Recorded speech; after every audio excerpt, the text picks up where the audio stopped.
Saudara-saudara seiman dan sekeyakinan yang saya cintai, setelah mengimani Islam kemudian mengamalkan Islam, seorang muslim harus mendakwahkan Islam. Tawasau bil haqqi, nasihat menasihati di dalam kebenaran. Pada hakikatnya setiap kita ini mubaligh, setiap kita berkewajiban menyampaikan dakwah kepada orang yang belum atau kurang mengetahui suatu persoalan yang kebetulan kita lebih mengetahui tentang itu. Tidak ada masalah kita berdakwah dengan menguraikan bismillah misalnya, kalau pendengar kita kebetulan orang yang belum mengerti bismillah. Dengan demikian akan terjadi pemerataan pemahaman agama. Saudara-saudara seiman dan sekeyakinan, tidak perlu harus selalu jadi mubaligh. Kalau kita kebetulan seorang pedagang, lalu dalam dunia perdagangan kita bisa memberikan contoh bagaimana seharusnya seorang muslim berdagang, maka kita sudah mendakwahkan kepada orang lain bagaimana cara dagang menurut Islam. Dakwah bil hal namanya, di mana setiap pribadi muslim menjadi iklan daripada agamanya. Dia harus sanggup berkata, tuan-tuan mau tahu bagaimana cara dagang menurut Islam? Lihat cara kami orang Islam dagang. Tuan-tuan mau tahu bagaimana cara berumah tangga menurut Islam? Lihat cara kami orang Islam berumah tangga. Tuan-tuan mau tahu bagaimana cara bertetangga menurut Islam? Lihat cara kami orang Islam bertetangga. Seorang muslim menjadi iklan daripada agamanya. Dakwah bil hal, dakwah dengan perbuatan langsung, memberikan contoh kepada masyarakat bagaimana tuntutan kehidupan beragama yang kita laksanakan dalam kehidupan sehari-hari. Saudara-saudara seiman dan sekeyakinan, itu sebabnya Allah Subhanahu wa ta'ala menjelaskan dalam surah An-Nahl ayat 125, berdakwahlah kamu, ajak manusia ke jalan Allah. Bagaimana caranya? Pertama, bil hikmah, dengan cara bijaksana. Bagaimana cara yang bijaksana itu? Baik Al-Quran maupun As-Sunnah banyak menjelaskan pola-pola kebijaksanaan dalam pelaksanaan dakwah. Saudara-saudara seiman dan sekeyakinan, satu hari datanglah seorang sahabat melapor, halaktu ya Rasulullah, wahai Rasul, celaka saya ini. Ma'ahlakaka, apa yang bikin kamu celaka? Dia bilang, waqa'tu ala imra'ati fi Ramadan, saya lagi puasa Ramadan, saya nggak tahan sama istri saya itu, lalu nyelonong ya Rasulullah. Saudara-saudara seiman dan sekeyakinan, rupanya pengantin baru ini. Kata Rasul, nyelonong bagaimana? Ya nyelonong-nyelonong. Kalau memang begitu, bayar dendanya. Apa dendanya ya Rasul? Bebaskan budak. Waduh, saya tidak punya budak ya Rasulullah. Tidak punya? Tidak punya. Puasa 2 bulan berturut-turut. Ya Rasul, tidak kuat saya. Tidak kuat? Tidak kuat, jangankan yang 2 bulan, yang sebulan aja nyelonong. Bagaimana yang 2 bulan? Saya tidak sanggup ya Rasul. Kalau memang tidak sanggup juga, beri makan 60 fakir miskin, 1 orang 1 mud ya Rasul. Jangankan memberi makan 60 fakir miskin, istri saya ini di rumah 1 hari masak, 3 hari libur. Saya ini orang susah. Pula saya pikir orang ini kebangetan juga, sudah melarat sama larangan kok berani. Saudara-saudara seiman dan sekeyakinan, Rasul tersenyum kemudian masuk ke dalam kamar, keluar lagi beliau membawa sekeranjang kecil kurma. Kalau kau memang tidak punya apa-apa, bawa pulanglah ini, sedekahkan kepada orang-orang miskin di kampungmu sebagai pembayar dendamu. Rasulullah, apa lagi? Di kampung saya itu yang paling miskin saya, bukan main. Akhirnya Rasul cuma senyum, beliau bilang, ya sudah, bawa pulanglah nih, beri makan anak istrimu di rumah. Sudah melanggar larangan, dapat korma pula. Saudara-saudara seiman dan sekeyakinan, Saudara, Nabi Ibrahim itu satu hari pernah nangis. Allah tegur Ibrahim, kenapa nangis kamu ini? Kata Nabi Ibrahim, ya Allah, bagaimana saya tidak nangis? Saya ingat-ingat Nabi Adam itu dosanya cuma satu, tidak boleh makan buah khuldi, dia makan. Kau begitu murka, kau usir dia dari surgamu. Saya ini, ya Allah, seumur hidup saya pernah 3 kali bohong. Bagaimana saya mengharap surgamu? Itu yang bikin saya nangis. 3 kali seumur hidup, 3 kali bohong. Nabi Ibrahim nangis. Saudara-saudara seiman dan sekeyakinan, kita ini satu hari 17 kali bohong, nyengir aja, gak ada nangisnya. Contoh lain, satu hari datanglah seseorang menghadap kepada Rasulullah Sallallahu Alaihi Wasallam. Yang datang ini, kalau istilah sekarang, biang okem. Datang dia menghadap baginda Rasul. Sesampainya di sana, dia bilang, ya Rasul, bagaimana? Saya ini mau masuk Islam, boleh apa tidak? Boleh. Lalu dia mengucap 2 kalimat syahadat. Setelah selesai mengucap 2 kalimat syahadat, dia berkata lagi, ya Rasul, saya sekarang sudah masuk Islam. Bagus. Saya cinta Islam. Bagus. Saya juga cinta kepada Anda ya Rasul. Bagus. Cuma saya juga cinta kepada dosa ya Rasul. Terus terang saja, saya ini suka judi, saya suka zina, dan saya senang mabuk, dan saya belum bisa meninggalkan semua itu. Saudara-saudara seiman dan sekeyakinan, marahkah Rasul mendengar keterus-terangan orang ini? Dihardikkah orang ini oleh Rasul, macam apa kau, sama Islam cinta, sama dosa juga cinta? Ternyata tidak. Mendengar keterus-terangan orang ini, baginda Rasul tersenyum. Seraya bersabda, la ba'sa bi, tidak apa-apalah. Jadi kau senang zina? Iya.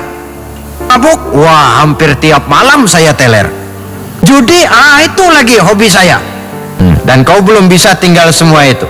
Belum ya Rasul. Tidak apa-apalah. Saudara-saudara seiman dan sekeyakinan, cuma begini saja, mau tidak kau janji dengan saya? Apa ya Rasul? Mulai sekarang kau akan meninggalkan dusta, kau akan jadi manusia jujur, jangan bohong. Satu itu saja yang saya minta. Sanggup? Cuma itu ya Rasul, cuma itu. Saya kira apa? Kalau cuma urusan gak bohong sih, gampang lah itu. Sanggup saya. Sanggup? Sanggup. Mari berjanji. Dijabat tangannya oleh Rasul, berjanji tidak akan bohong dia. Saudara-saudara seiman dan sekeyakinan, dalam perjalanan pulang, orang ini berkata dalam hati, alangkah mudahnya permintaan Rasul ini. Saya sudah berterang-terangan suka judi, suka zina, suka mabuk. Tidak disuruhnya meninggalkan semua itu, cuma diminta jangan bohong saja. Dia kira orang nggak bohong itu gampang. Saudara-saudara seiman dan sekeyakinan, demikianlah orang ini pulang ke rumah dengan satu anggapan dalam hatinya bahwa apa yang diminta oleh Rasul adalah sesuatu yang mudah. Hari-hari pun berlalu, berganti dengan minggu, minggu pergi, datanglah bulan. Sampai pada suatu hari, ketika orang ini sedang berjalan, dia melihat seorang perempuan dengan paras yang cukup cantik. Datang syahwatnya. Rupanya orang ini termasuk kelas tegangan tinggi juga. Saudara-saudara seiman dan sekeyakinan, dibawanya perempuan itu ke dalam rumah. Hampir terjadi perbuatan zina. Nyaris dia ingat janjinya. Saya ini kan sudah janji dengan Rasul tidak mau bohong. Nanti kalau saya bertemu Rasul lalu saya ditanya, kamu zina apa enggak sekarang? Saya harus jawab bagaimana? Kalau saya bilang iya, tentu hukum berlaku. Kalau saya bilang tidak, artinya saya bohong, padahal saya sudah berjanji tidak mau bohong. Peranglah antara bisikan iman dan bisikan nafsunya. Saudara-saudara seiman dan sekeyakinan, Ternyata kemudian bisikan iman ini menang. Tidak jadi dia lakukan perbuatan zina itu. Lain waktu dia melihat sesuatu yang indah menawan, terdetik dalam hatinya mau mencuri. Sudah dia ulurkan tangan hendak mencuri itu, ingat lagi, saya sudah janji dengan Rasul tidak mau bohong. Kalau satu hari saya bertemu beliau ditanya saya, kau mencuri apa tidak? Bagaimana saya harus menjawab? Saya katakan iya, tentu hukum berlaku. Kalau saya bilang tidak, artinya saya bohong. Perang lagi iman dan nafsunya. Akhirnya iman menang, tidak jadi dia mencuri. Begitulah orang ini tiap kali mau melakukan kejahatan, ingat janjinya kepada Rasul bahwa dia tidak mau bohong.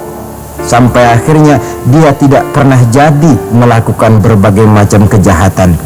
saudara-saudara seiman dan sekeyakinan, Paling akhir dia datang menghadap Rasul, ya Rasul sodakta, ya Rasul Anda benar.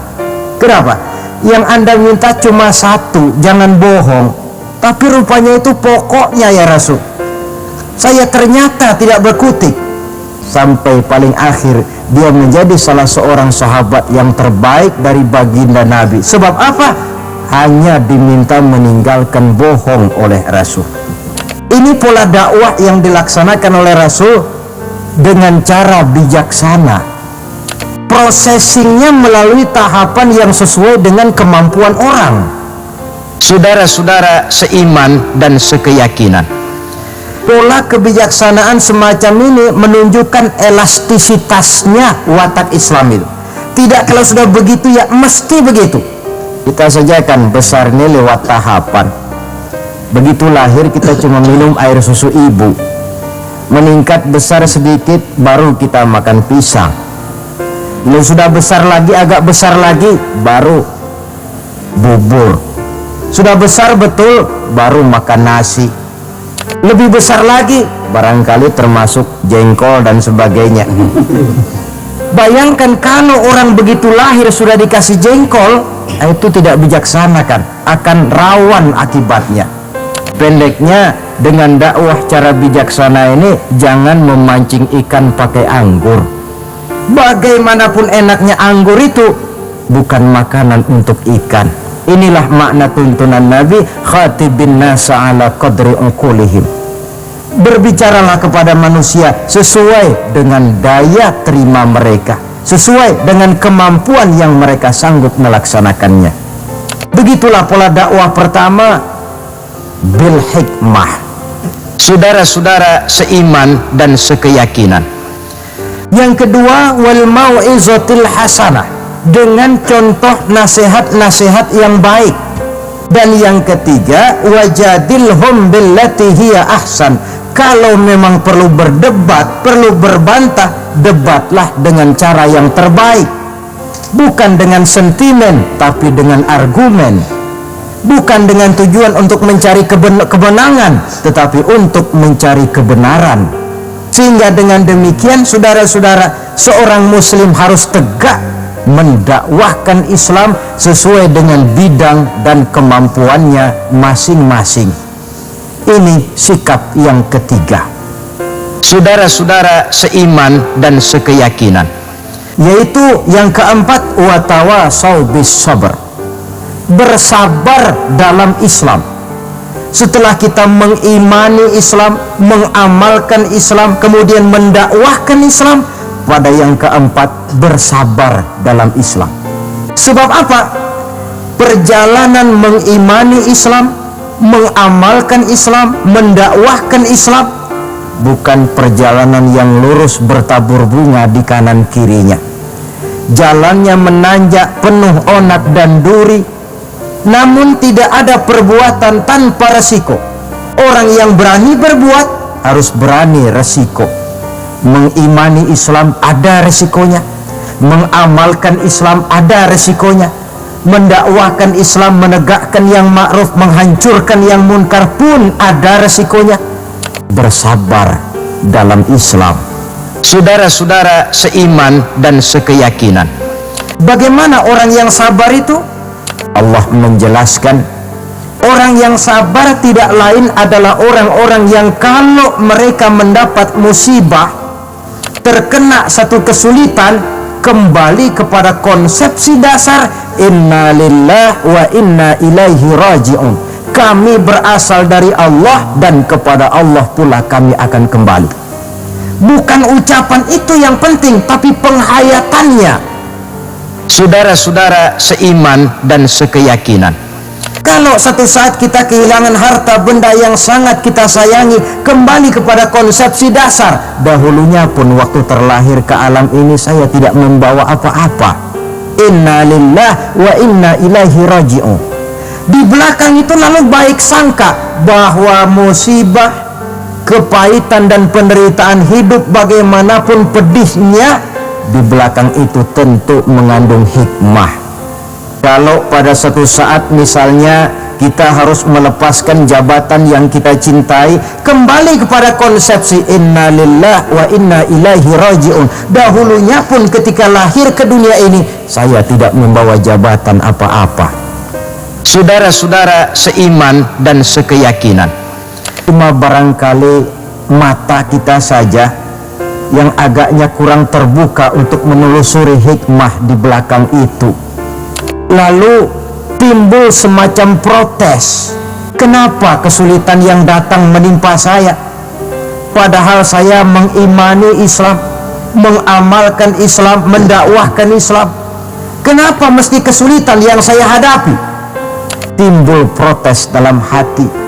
Padahal hikmah di belakang itu tentu ada, dan setiap muslim menghadapi bagaimanapun besarnya kesulitan, dia harus tetap husnuzon, baik sangka kepada Allah, dengan satu keyakinan di belakang setiap kesulitan mesti ada hikmahnya. saudara-saudara seiman dan sekeyakinan, Ada seorang petani, dia selesai bekerja di ladang, istirahatlah dia, tidur di bawah pohon beringin. Di sebelah pohon beringin ini ada pohon labu. Ambil tidur-tiduran dia berpikir, kalau saya lihat-lihat Tuhan ini tidak adil, katanya. Masa pohon beringin pohonnya besar, buahnya kecil.